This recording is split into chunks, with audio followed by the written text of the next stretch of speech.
winning a debate proves who knows how to debate, not who knows the truth. Let's think about this. Is persuasiveness the same thing as truth? It's really important to distinguish that. Someone can be really slick and really smooth and really confident and rattle off facts and rattle off statistics. Doesn't mean they're wrong. They could be right. But it doesn't mean they're right. And when it comes to ultimate truth,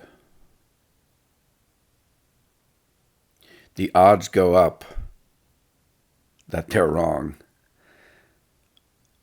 The Tao that can be spoken is not the true Tao. This question came up at the very beginning of Western civilization, if we consider that to be the time of the classical Greeks, where a lot of our conceptions and ideas and foundations in our culture were born. At that time, there was a group of people called the Sophists who emphasized many times rhetoric and persuasion. So the idea was, well, truth is relative, so it's really all about just convincing people of your point of view. That was the skill to develop. And not all these people were charlatans and superficial, but there was this shift towards that, valuing persuasiveness, valuing rhetoric. And Socrates at that time stood out as being someone who was interested in digging in and trying to find out what was underneath, what was really true. And then Plato admired that. He was a student of Socrates, and then Plato kicked off all of Western philosophy. And this idea of foundation is really important here, because a lot of times what happens when we are convinced by something, by facts, by confidence, by eloquence, what gets missed is the premise that everything starts with. And that's almost always invisible. It's not talked about. It's just assumed.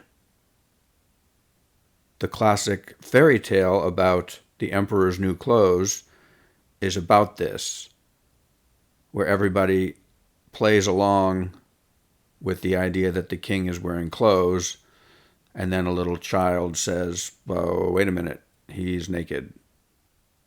So there's this crazy premise that's accepted.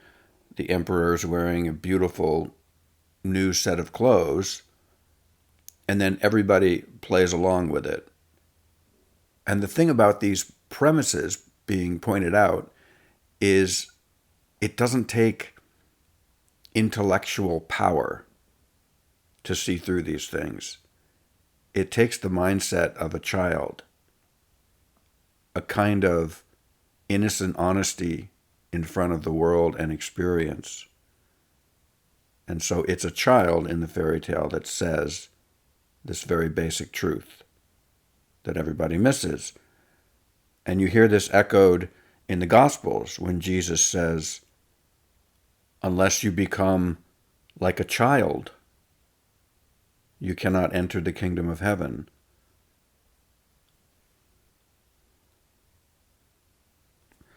Classic example, an awful example, is Nazi Germany. Here you have a modern, Western, supposedly sophisticated culture buying into this premise that Jews are subhuman vermin. And then once you accept that insane premise, you can be extremely logical about efficiently carrying out programs to exterminate them. So the debate and the discussion is happening on a level where it all seems logical and intellectual even. But there's this insane premise that's accepted underneath that no one's talking about. So often that's how persuasiveness works. If we're not able to back up and get some perspective on premises that actually make sense. And that's where our humanity comes in. You see, logical debate can never have any value in and of itself.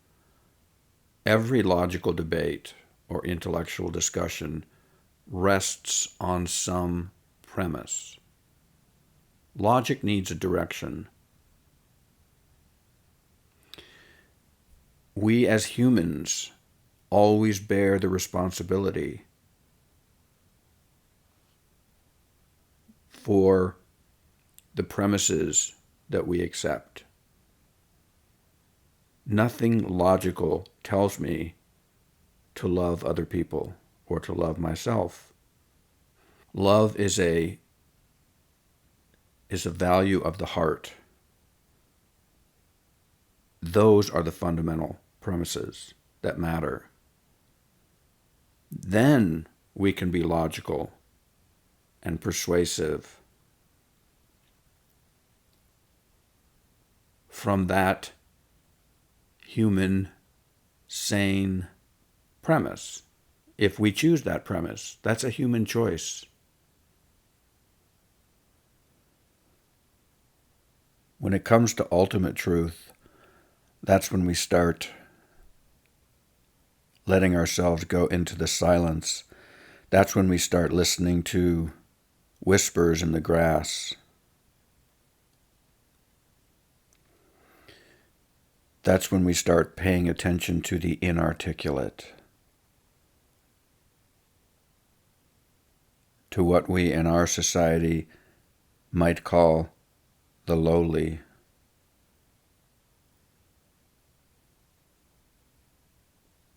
Something we can't explain